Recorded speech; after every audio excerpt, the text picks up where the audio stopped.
Hello, this is Rusty Coones, and I have with me the OG of freestyle stunting, Jason Britton, aka Captain America. How you doing, man? Good, good. How you doing, Rusty? Great, man. Thanks for spending the time to come on here, man. I really appreciate it. Oh, it's great to catch up with you. We were next door to each other for a lot of years, and now we haven't seen each other for a few years, and it's great to catch up for sure. Man, it was great. When you were next door, you upped the bar on everything you do, right? So I have a clean shop, everything was really cool. You move in and you upped it a notch on the shop, the showroom, everything that you did over there was first class. So obviously, I'm going to up my game. You know what I mean? So For I sure. remember you expanded into the corner and you got rid of one of your half of your shop that you had, and I ended up with it. And I set that Yep. up and dialed all my showroom in to match what you had, man, because it was top notch. Really, really nice. Yeah, and that's the good thing. It's good to have you keep those in your circle uh around you that are successful and that are pushing, and you had a lot of cool stuff going on, and I want I just wanted to keep pushing, pushing, pushing, and it's cool because it's inspiring to see. It doesn't matter whether you ride a V twin, a sport bike, or a scooter. I don't really care. If you like wind in your face and two wheels, you're my kind of people. And it was cool because we were from different backgrounds, but we had the same passion, and we pushed each other to become better with in the best, most friendly, you know, big bro, little bro type of way. And it was a I great was deal for me. It was cool. Remember, look at behind me. See that picture of the carriage thing with the trike Oh, pulleys? Remember all of those? course. Yep. Yep. Those things are awesome. Yeah, Yeah. we had those things running up and down the alley all the time, and then you'd be back there with your sport bikes. Yep. And I'm limited to what I can do. I can't do all the stuff. Like when Jason loads his bikes into a trailer, I mean, sometimes he'll do a wheelie up the ramp. It's just and do a circle on the way before he does it, turning around. It's just insane. The skills with that stuntsmanship is unbelievable. You know what I mean? I'm out there Yeah. spinning my wheels or doing skidding sideways, thinking I'm cool. I look over there. There's not even in the same stratosphere. Yeah, but when it came to the builds and the quality of the high level bike builds, there was no nut or screw that was not touched. Everything from top to bottom, custom fabricated. Illusion Motorsports made the most insane bikes I've ever seen, still to this day. Yeah, there's a lot of them out there, man. And they were top notch for HD technology. We had some guys come in that were amputees. They lost a leg or whatever. And I remember one time a guy had his what was it? His left leg was gone, so we had to or his right because the Sportster shifts on the opposite side depending on. Yeah. So I had to switch it over to the other side, and then I had to put his front and back brake on the lever and hook all that stuff up. And I remember I was having a hard time bleeding the brakes on that thing. And it was a real pain in the butt, but I finally got it. But I went over and talked to you about it. And you said, yeah, man, just take that thing and stand it up so that the air goes all the way up to the top. Yep. You know what I mean? And leave it overnight with the lever depressed, like Yep. Clamped. tape the lever, clamp or whatever. Perfect, man. Worked perfectly. You know? Yeah. Yeah, just cool stuff, man. Yep. But anyhow, man, Yep. you've been like an icon in freestyle stunting forever. I mean, you were doing it before it was cool. You're like the original guy, and you raised the bar for everybody. And the way you do things is like just like your office, everything's in the right spot. Everything in the back Yeah. of the shop, the front of the shop, right down to the cars you drive and everything is top notch. And the way you ride, it's the same way. The shows you put on are the same way, man. So I just want to get back to where you started before you got famous and did everything you're doing now. When was the first time you got on two wheels? Well, it all started when I was a small child at 2 years old. my uncle had motorcycles. My family, oddly enough, my parents didn't have motorcycles, didn't have any interest in riding, but my uncles had motorcycles, and that's all I ever wanted to do was be around motorcycles. So one day my dad took me to my uncle's house, and my uncle was working on his um, Kawasaki H1 back in the day, you know, and my dad saw in his garage this little mini bike, and I wanted to sit on it. And my uncle was like, "Yeah, put him on it." He put me on it, and I was just twisting the throttle. Bike was just sitting there on the side stand, and my uncle was like, "We should try and get him on the bike and see if he can ride it." How And old were my you dad's then? like, 2 years old. Oh, two shit. two years old. I was already riding a bicycle and everything, but I really wanted to get on a motorcycle. So it had like the throttle was governed to barely open. It would only go like 5 or 7 miles per hour.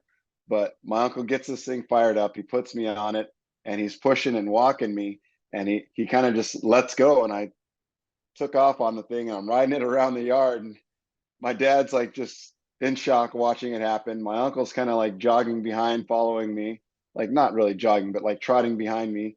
And he's like, he's got it.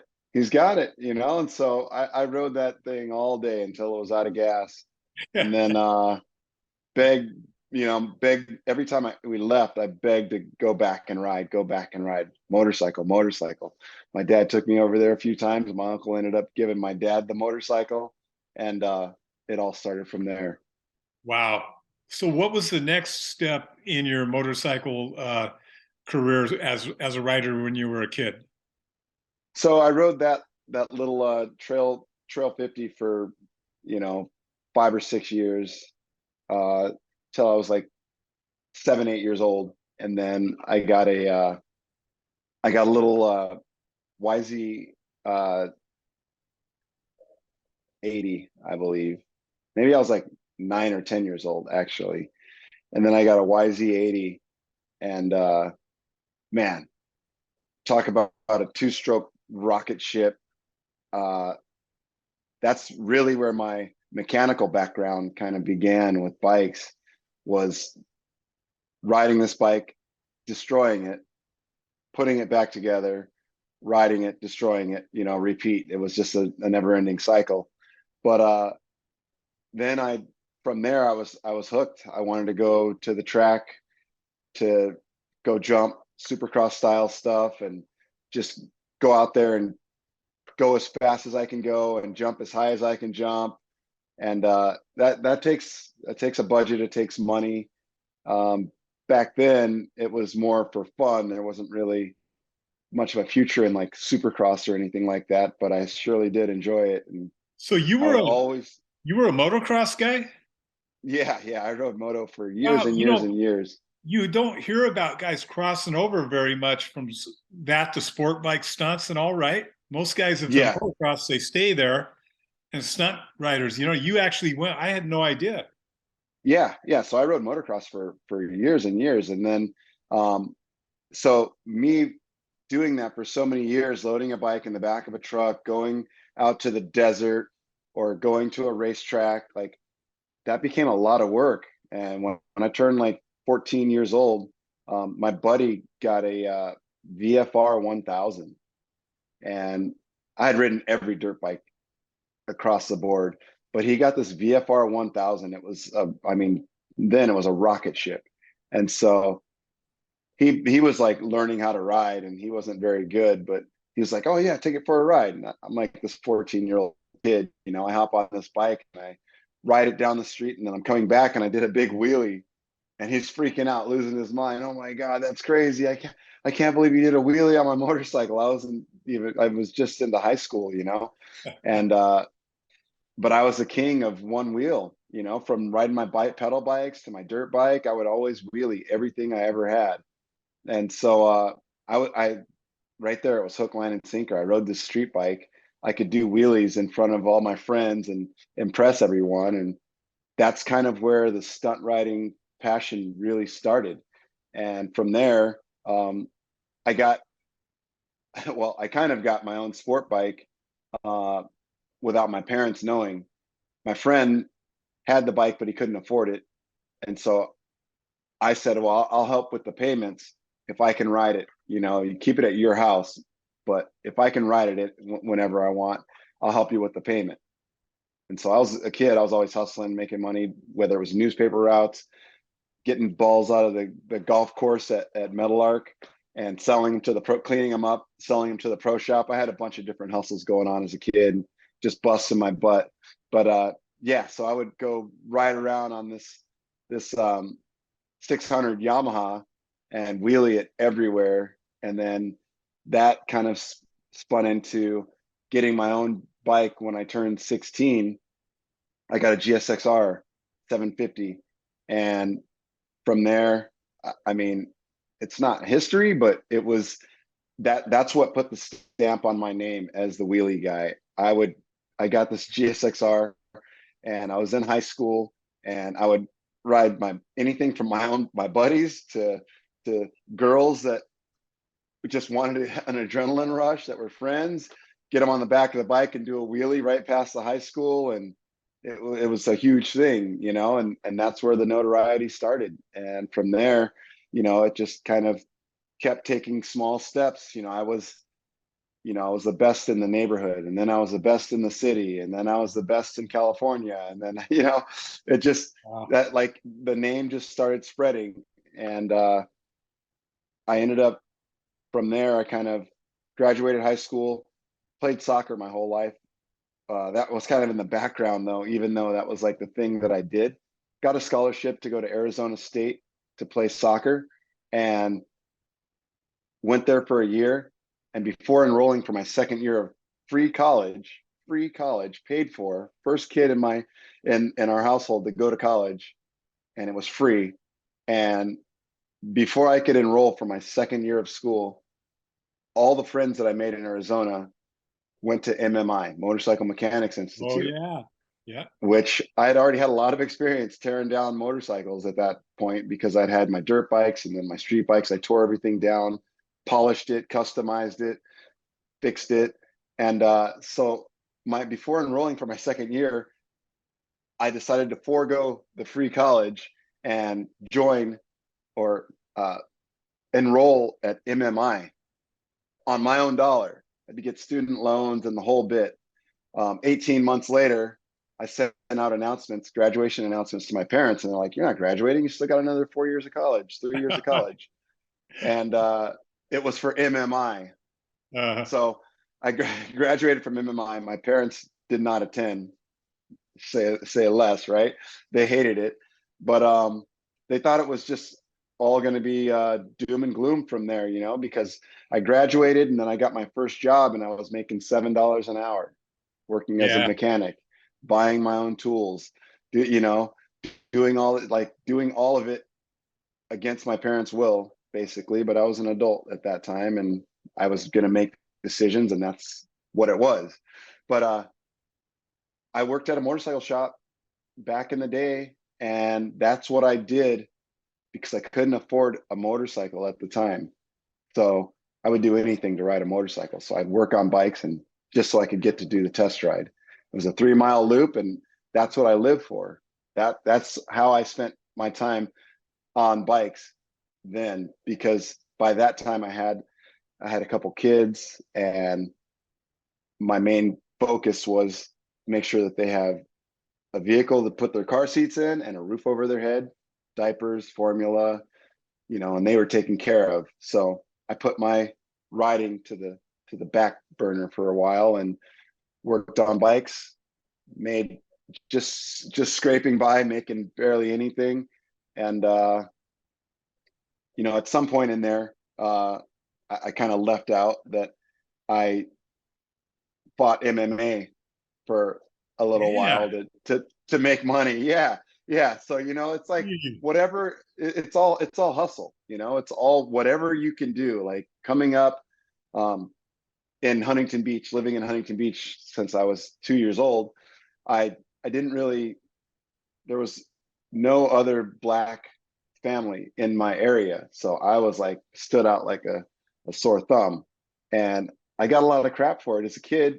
And I'm thankful for it because it made me tougher. It made me who I am today. You know, it made me, it's either you're going to fold or you're going to get stronger. And I just got stronger and stronger. And the same with the bikes coming up, I had to defend my name and defend who I was Sure. fighting. So I was the wheelie guy and I was the fight guy. And it was just going up and up and up. And hey, if either one of them could make me money, whether it was working on motorcycles, riding motorcycles, or fighting, I was there for it. And I did pretty good at both until it got to a point where the fighting side of it, my daughter was young and she didn't want to see me coming home busted up, but she knew she had, you know, food and clothes and was always set with the latest gear, but it just wasn't a thing. And that kind of hurt me to see her, how she reacted to, you know, seeing me after a fight. Yeah. So I just stuck to the route of going to do honest hard work and I'm going to make it happen. And Hey, let me ask you, what kind of training did you do for the MMA fighting? well, I had great street fighting, like boxing skills. I wrestled in high school and most Oh, of my wow. life. That right there is a Yep, big one all by itself. yep. And then I trained jujitsu. So I learned Oh, all uh, right. back when this is, you know, around when the Gracies came into the Sure. UFC and stuff. And so it was like a very unknown martial art. And so I would get guys in arm locks and, you know, either ground and pound or get them in a submission. And it worked. And I had a few fights and had great success with that. But it just wasn't the way for me. You know, I didn't see a long lasting career getting punched in the head. So yeah, working on bikes, you get to wear a helmet when you ride and you're a lot more protected, even though people say how dangerous it is and such a risk. Like you can either make your choice to live the life that people want you to live or go and live life for yourself, the life that you want to live. I always chose to live the life that I wanted to live. Um, and also keeping in mind providing the best life I could for my kids. So Yeah. uh, the fighting thing it was all right. And it was decent money at the time, but involving myself with motorcycles and a passion that would never burn out, flicker away, was something that I knew that I can do for a long time, whether it was working on bikes, whether it was riding bikes, and what have you. So I'd always worked at dealerships, like I said, for years and years and years, and I didn't really make much, but I got to ride the bikes, and I got great communication with all the customers and whatnot, and it turned me, it lit a fire inside of me to someday have my own motorcycle shop. And so that was always going to be one of my goals. So when I started having success with stunt riding, you know, like in uh, '96, we started shooting a video called Urban Assault back in the day, a DVD, or it was actually a VHS. It came out first on VHS, and that was like I didn't make a dollar shooting that video. Um, then the next video, Urban Assault 2, I was given a motorcycle. That was my payment, a GSXR 750. So that was more than fair to me. I didn't realize the numbers and the math and all this stuff, but you know, they were selling these, the manufacturer the producer was selling these videos to distributors, you know, for like $9 a copy. They would sell them to motorcycle shops for like 15 or $18 a copy. And the motorcycle shops would sell them for like 24 bucks. Excuse me. So I never figured out all these numbers. Urban Assault sold over 150,000 copies. Uh, Urban Assault 2 sold, you know, 175, 200,000 copies, and it started getting popular and getting traction. I got a motorcycle out of it that cost probably at that time about $7,000 or $8,000. I thought I was in the win column. But either way, like I said, all these things that I go back and look at, like I don't look at it as if I was taken advantage of or screwed over. I look at it as a learning experience, and it built part of my work ethic and part of my career to who I am Sure. today. So from there, it kind of I started collecting, not collecting. I started purchasing some cameras and some equipment and stuff, and then by then that was like 2000 after the second video came out. And then I started shooting stuff myself. In 2001, they started putting out feelers for the bike movies, Torque and Biker Boyz back then. And they saw one of my DVDs that I was in, and they were like, "Oh man, we got to have this guy for our movie." So they reached out, contacted me, and the movie Torque, we shot for like, they're going to need me for like 6 or 7 months. And I go, "Oh yeah, I can't take that much time off work." This is how narrow-minded I was. And so my girlfriend at the time, who's I'm now married to, Kendi, she said, and so we talked for a while, and they said, "Yeah, you're going to make like 200 and something $1,000 in 6 months." And I'd never seen money like that. You know, I was making $24,000 a year. So I thought, wow, that's crazy, but I can't quit my job. I was very loyal. And so I went home, I went and talked to my girlfriend at the time, like I said, and and I said, "What do you think? Like this movie, I'd have to quit my job." And at the time I was working, actually working for her. And she goes, "Put in your 2 weeks, go shoot the movie, put that money away to take care of the kids and everything, and just use what you need to get by. You could get away with not working for 5, 7 years for what you're making now if you're living like that." And I go, "Good point. Well taken." So I put in my 2 weeks notice, went and shot the movies, made great money, became a SAG member. So I got my SAG card and became a stunt man. Went on to do more stuff after that. Started producing my own videos, putting the money in my pocket, understanding how business side of things work, and everything was just on the uptick, at that time. And the movies came out, great success. The name was getting out there. In 2005, I was approached by, or late 2004, I was approached by someone from Fox Studios, and they wanted to shoot this series of working on motorcycles, like weekly or bi-weekly content, working on bikes in a garage. And I'm like, "Yeah, I don't know. I don't think people are going to be into it. That's not cool." And they go, "Well, what's cool?" And I go, "The bike scene is cool. Events, all these different things that are going on in the bike scene, bike nights, events, everything that's going on around the country, road race events, all of it." And they're like, "Huh, okay." So they hired me on as like a field producer, and and like an assistant, like kind of like a weatherman. Like, I'm here broadcasting from whatever. And it ended up, I would just jump right into it and do interviews and talk to people, and it just started to flow and work out. So they got rid of their main guy, Rossi Moriali, his name was at the time. He was doing other stuff. He wasn't really into bikes. And they basically made it my show, Super Bikes, which I did that from 2005 to 2010.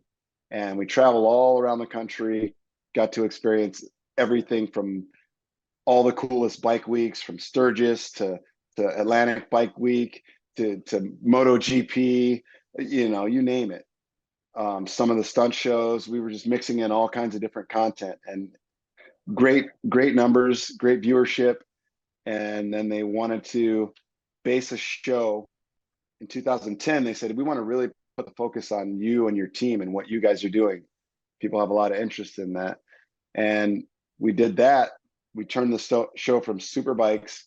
We redirected the focus to the stunt team, and it was called Stealth Rider, where we would go travel the country and shoot, basically a stunt show in front of the most iconic backdrops, from the Mann's Chinese Theater, the Vegas Strip, Red Rock, San Francisco, that road. Oh yeah, yeah, that's cool. Yeah, Yeah. So, and then we shot in front of the White House.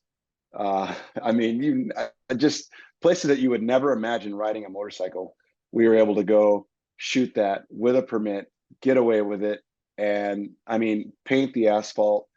We everything from burnouts, drifting, wheelies, stoppies, everything in these iconic locations. I mean, I got to ride up the steps in Philly that Rocky ran up. Well, yeah. Got to ride our motorcycles up those steps. I mean, Wow. just the most insane thing that you could ever imagine. Got to shoot one of the episodes in Daytona Beach at Bike Week and hung out with Michael Jordan and had him on an episode and got to ride his custom built Ducati Torello bike and became friends with him from there. And like just all this stuff that, motorcycles brought into my world. Excuse me. Wow. It was just insane to think that I was just a kid from Huntington Beach that got a free ride to Arizona State and made the wrong decision in my parents' mind. But it was the best thing I could have ever done because it's taken me from Huntington Beach to the whole entire world, not just this country, but I've been all over the world doing stunt shows and events and it's just crazy to think of it when you look at it in that scope. When you look at the city of Huntington Beach to the world, how big the world is, and Huntington Beach is just a little speck on that map. Yeah. It's just insane. And then the people that I've never been one to be like overcome or starstruck or anything like that because I believe that everyone bleeds the same, everyone puts on their pants the same way, and so it's just never was my thing. But I definitely was awe-stricken when I met Michael Jordan, and it's not because he's got this name that is so great and or he makes so much money or any of that. At the end of the day, it came down to the reason that I was awestricken is because his work ethic. The dude outworked everybody, and that's why he was so great. He wasn't just handed some gift, born with a golden spoon in his mouth. He just worked hard. He worked harder than the next guy. He would stay after practice and keep shooting, work on his jumper, just continuing to try and get better and better and better. And I feel like you can be handed the best genetics, the most talent in the world, and you won't be successful if you don't put in the hard work. Yeah. The guy that never quits is always going to reach that goal and is always going to be gracious and thankful for it, meaning that they're going to understand, like Michael Jordan understood my struggle. It wasn't like the normal struggle. I had two kids. I was trying to figure out life and figure things out and raise these kids and he got it. He understood it, and he looked at me like as an equal. He didn't look down on me or anything like that. And that's where I knew he is the absolute goat. He was the greatest of all times. Always will be in my book. He's a great guy. I can call him on the phone. I don't do that, but it's just cool to think that all of this from motorcycles. Had I gone to college and become a physical therapist, I might meet some, really talented individuals or whatever, or meet some great people. But at the end of the day, I wouldn't be where I'm at. I wouldn't be as happy. I wouldn't have followed my passion and where my life was telling me to go. So I just listened to my heart, and I've gotten to ride motorcycles in some crazy places. Kawasaki shut down Times Square in 2013 to launch their 2013 ZX6, the return of the 636, and we did stunt shows in Times Square. It was like a $2 million 24-hour deal that we did there, and we had a big presentation, launched the 636, and just some great memories to going to Japan and doing stunt shows in front of our troops. And I mean, just to the very small show at a mom and pop dealership where there's a kid there that's watching that has the same spark in his eye that I had. You know, so it could be from the biggest scale down to the very smallest scale with a show with 30 people there, 15 people there, and I spot that kid that has just got that fire in his heart, you know, and in his eyes, and I just see it, and it really so like to me it doesn't matter, you know, like people think, oh well, you'll never be where I'm at, or you know, they won't, if they've got any kind of level of skill and no humility, they'll treat someone that is trying to do the same thing or has aspirations, they'll just downplay it. And I embrace it. I embrace that when I see that fire in that kid's eyes, when I see these up and coming guys that want to be where I'm at. It gives me, number one, it motivates me. It gives me passion to continue working harder, but it gives me appreciation for the hard work and effort that I've given to this sport and these years of riding and breaking bones and crashing and getting hurt and getting back up. It gives me a pride to see these the new generations coming up asking, when are you going to quit so I can have some shine? There's enough sun out there for us all to shine. That's right. And That's right. and I'll never be the one that tells someone they'll never be as good, they'll never be able to make it, they'll never. I always tell them, chase what you want and you'll get it. Work hard and nothing can stop you. That's my message to anybody that wants to do anything in this world. And you know it as well, Rusty. If you work hard, you can go out and do or become anything you want. I Yes. mean, Yes. I think you have a, you know, a very similar story because you weren't handed anything. You had to go out and figure it out. Yeah. And Yes. you've done everything from building an empire to becoming a television celebrity to having a band and touring with, you know, the likes of Slipknot and all these other, you know, these other bands. You know, I went and saw you at Glen Helen, you know, Oh, yeah. and Yeah. went backstage and was nice. You were nice enough to let me come hang out with you, and I got to hang out with Oh, my yeah. friends from Slipknot, and it's awesome. If you just work hard, Yeah. nothing will stop you. You know, don't listen to anybody that tells you can't do nothing. You know what I mean? Blaze your own trail. That's what I've always Yep. done. You know, people looked at Yep. me and said, you want to have a band, you know what I mean? Or you want to do this or that. I don't care about that. What they say, it's what I want to do. And I'm not following anybody ever. Yep. And everybody's, you know, it's like, you know, like that old saying about people are like the sand crabs at the beach. You get a bucket, a 5-gallon bucket, you catch sand crabs. And Yep. when one tries to climb out, the other ones are pulling them back in. You know, people want Yep. to hold you back. You never want to listen to anybody except yourself and your heart. You know what I mean? If you have inspiration and goals, go after it and follow your own trail. You blazed your own trail. You know what I mean? You Yeah. knocked those doors down, man. The doors, if they Yeah. were, you either knocked them down or went around them. You know? Yep. You have to. And so, you know, when you fast forward, I never lost that passion or that idea of having my own motorcycle shop. So I started having success, and in about 2005, I got a little, I rented a little space in Fullerton, and then of course in 2008 I came over to your area next door, and we had that grand opening, and it wasn't, and like I said, there's enough sun for us all to shine. You know, I came in and I was no threat to you, No, but not at because all. I was a sport bike guy, but we collaborated on the grand opening, and you had Love Illusion that. Cycles bikes out there, and if we come together, we're going to be stronger. Yeah. But it's hard to find someone that's not threatened by that. You know, Oh, it's like, oh well, this guy's coming to, you know, but you never looked at it like that. hell no. I was We happy about it. Yep, and that was the thing where you know that you'll have someone that you can pick up a phone and call for life, Yeah. because when you have someone that has that same vision and same drive, you already know that, like I could come over any day of the week and say, hey Rusty, I want to do this, or let's try that, or let's collaborate on this. You would say, okay, let me know when do you want to, where are we doing it, where are we meeting, what are we doing?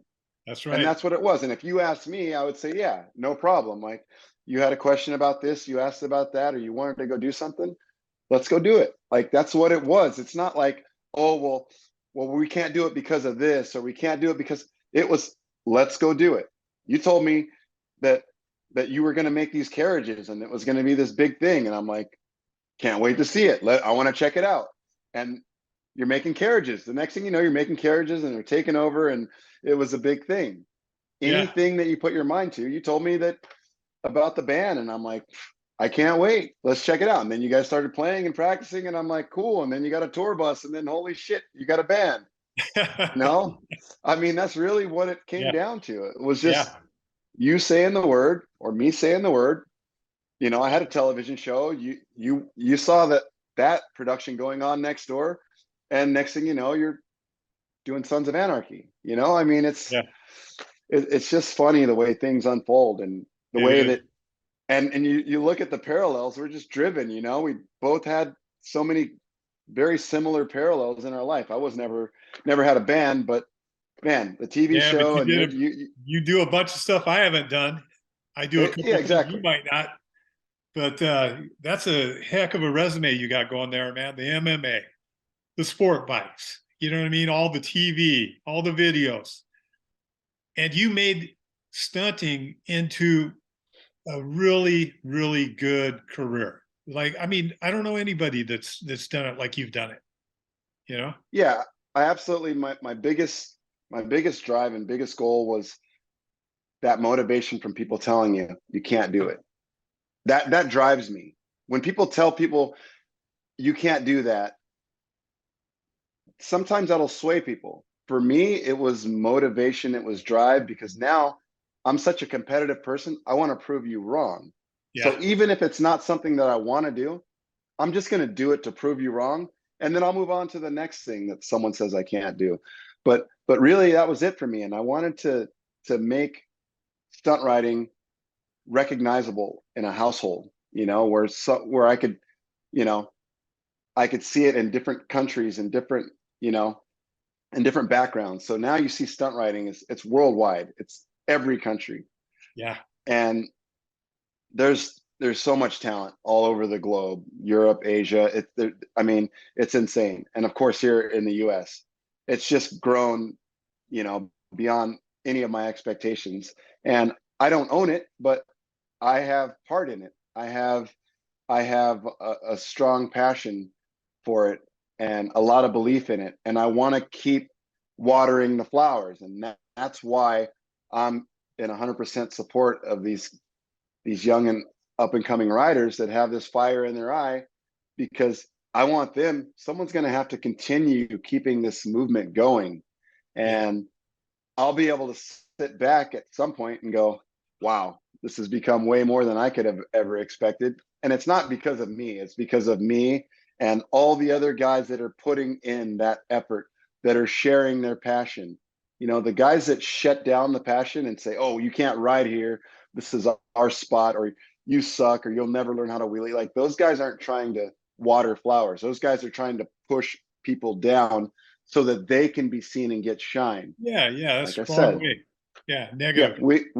we can all shine. We can Yeah. all have a part of it. And if someone does something better or bigger, that just means there's a door open and it's possible. And now let's see where we can go from there. So, You know what, man? um, I hope, you know, I talked to Alan. What a great guy. yeah, Alan for that used to, sure. and, you know, we ought to do a thing here in LA where we all get together and just put on some kind of a benefit event where you're Yeah, out there, Alan's out there, I'm out there, and we got all these people coming together. You yep. know? And like I said, when we were when we had shops right next to each other, let me know when. Let's do it. Let's put it together. Let's make it happen. Well, I If know you with think your of it, energy, we can do it. his energy, your energy, and mine, it could be cool as heck, man. You know? Oh yeah. Yeah, So, we should well, definitely start. I'm planting the seed with you right now, man. Yeah, no, I'm here. I'm here to water the seed. You know, I'm here to make it grow. Yeah. Let's make it happen. I'm always down for that. Like I said, I don't have, there's not many individuals with that same mindset like I have, like you have, and and Alan as well. He's very motivated and driven. So between us, we can make something really cool happen, and everyone will have a good time, and everyone will feel that much more growth and strength in this bike, in the bike community, because it's worldwide, you know.